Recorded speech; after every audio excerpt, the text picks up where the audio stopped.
So the first trade we took was in USDCAD. As you can see, USDCAD was in uptrending structure. It gave BOS, took liquidity from downside and tap into our order block and gave us our easy 1:4 trade.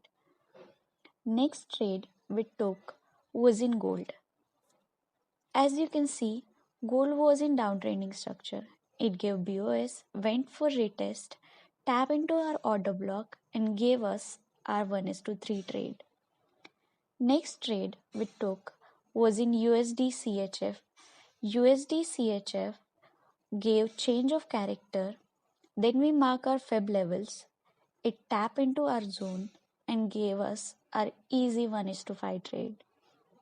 Next trade we took was in Bitcoin. As you can see, Bitcoin was in uptrending structure. It gave BOS and then tap into our order block and gave us a 1:3 trade.